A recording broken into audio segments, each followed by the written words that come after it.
How much time do you spend on learning a language every day? You know, at the beginning, I didn't speak a word of English, but I followed this schedule that I'm going to share with you today. This made me fluent in 1 year. Hey guys, it's Maddie and welcome to my YouTube channel. You know, at the beginning, I didn't speak a word of English. I didn't understand any spoken English. But I studied abroad and worked really hard. Maybe you can do some of the things that I did. You can do something similar so you can improve your English without studying abroad. Without further ado, let's get started. I took an ESO program and the schedule was fixed for the whole semester. My schedule looked like this. On Mondays and Wednesdays, I had grammar and reading. On Tuesdays and Thursdays, I had conversation and writing. I didn't have school on Fridays, but Friday for me was a big writing day because we had an essay to write every week. So I spent a few hours to write an essay on Fridays. During my first year in the United States, I didn't have any Japanese friends, so even during the lunch break, I didn't use Japanese at all. And after school, independent learning. I stayed in the computer lab until the lab closed, so I was absorbed in English for many hours every day. Unless you're an international student who's learning English, just English, it's almost impossible to do exactly the same thing. So now I'm going to tell you exactly what I did so you can try out these methods that I used.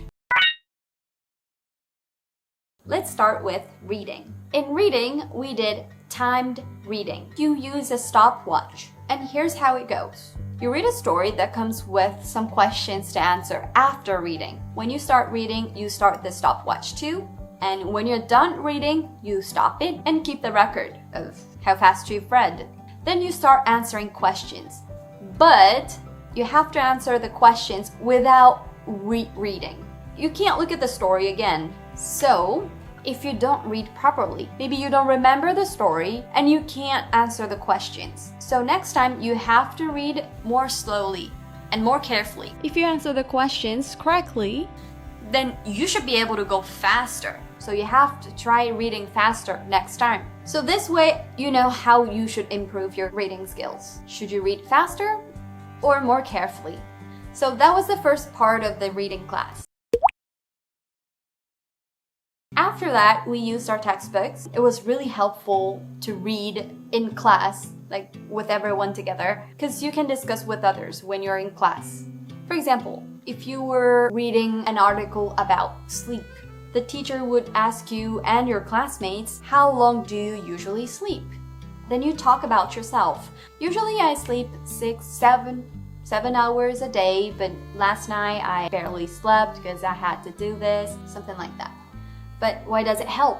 Because when you talk about the topic, you feel you're interested, you feel you're ready to know more about the topic. I'm not a good reader. I haven't read many books in my life, so I always had difficulty understanding what was written, even in Japanese. I would read something and after I was like, what did I read? I don't remember anything.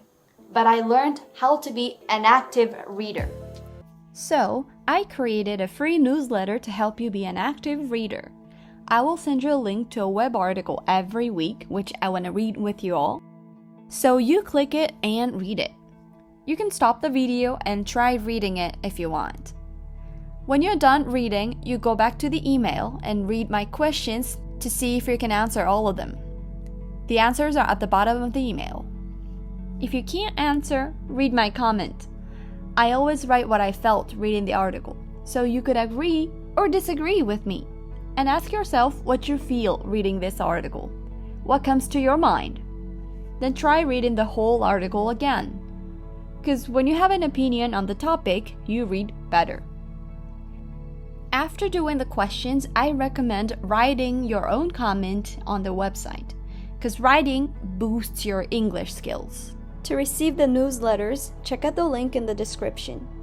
I hope what I talked about today will help you in some ways. So that's it for today. Thank you for watching my video and I'll see you next time. Bye-bye.